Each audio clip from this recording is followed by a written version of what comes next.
بسم اللہ الرحمن الرحیم۔ غریبوں کے ساتھ بیٹھا کرو تاکہ تم شکر گزار بنو۔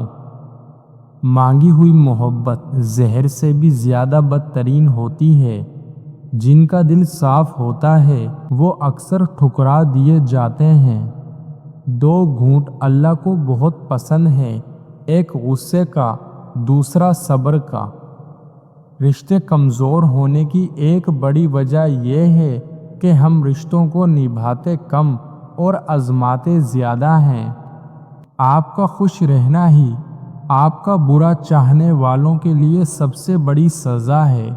چھوٹی سوچ اور پاؤں میں موچ انسان کو کبھی آگے نہیں بڑھنے دیتی۔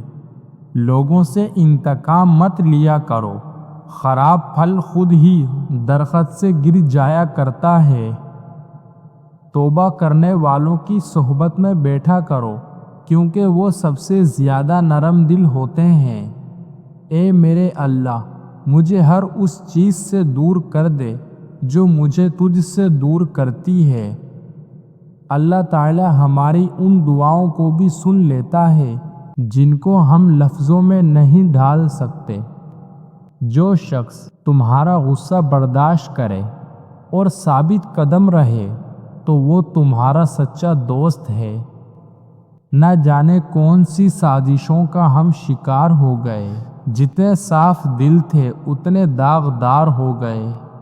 ہر عمل سوچ سمجھ کر کرو کیونکہ عمل کے اندر اس کا انجام یوں چھپا ہوتا ہے جیسے بیج کے اندر درخت۔ کبھی بھی اپنے باپ سے زبان مت لڑانا کیونکہ ساری دنیا کو ہرانے والا باپ اکثر اپنے بچوں سے ہار جاتا ہے۔ بے شک جس کے لیے اللہ کی ذات کافی ہو اس کو کسی اور کے سہارے کی ضرورت نہیں پڑتی۔ اللہ تعالی پر چھوڑ کر بے فکر ہو جاؤ، وہ ساری کائنات کا نظام چلا رہا ہے تو تمہاری زندگی کو کیسے بکھرنے دے گا۔ لوگوں کے ساتھ نیکی کرتے رہو، اس انتظار میں نہیں کہ وہ آپ کی نیکی لوٹائیں گے، بلکہ اس عقیدے کے ساتھ کہ اللہ نیکی کرنے والوں کو پسند کرتا ہے۔ والدین کی باتوں پر اتنا یقین تو رکھیں جتنا آپ دوائی پر رکھتے ہیں۔ تھوڑی کڑوی لگے گی مگر فائدہ مند ضرور ثابت ہوگی۔ دعاؤں کے لیے ہر دن ہر لمحہ بہترین ہے، لیکن جن دنوں کا اللہ نے بہترین قرار دے دیا وہ افضل ترین ہیں۔ جمعے کا دن دعا کریں اس یقین کے ساتھ کہ دعائیں سنی بھی جاتی ہیں اور قبول بھی ہوتی ہیں۔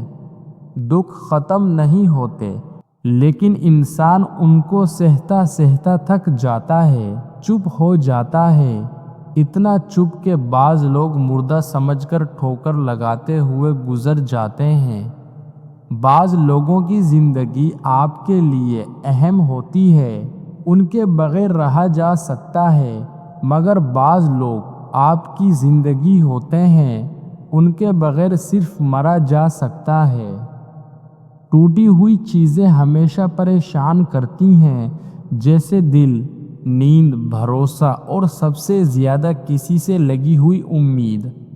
اپنے آپ سے سب سے مشکل لڑائی وہ ہوتی ہے جب آپ کے دل میں کچھ اور ہوتا ہے اور آپ کا دماغ رشتوں کا لحاظ کرتے ہوئے کچھ اور سوچ رہا ہوتا ہے۔ اور جب اللہ تمہاری روتی ہوئی آنکھ کو قرار دے گا تو دل میں ہر طرف سکون کی لہر آ جائے گی اور تم اپنے رب کے فیصلوں پر خوش ہو جاؤ گے۔ کسی بھی شخص کا دوسرا چہرہ تلاش کرنے کی کوشش نہ کرو، تمہارے لیے یہی کافی ہے کہ اس نے تمہارا احترام کیا اور اپنا بہتر چہرہ تمہارے سامنے پیش کیا۔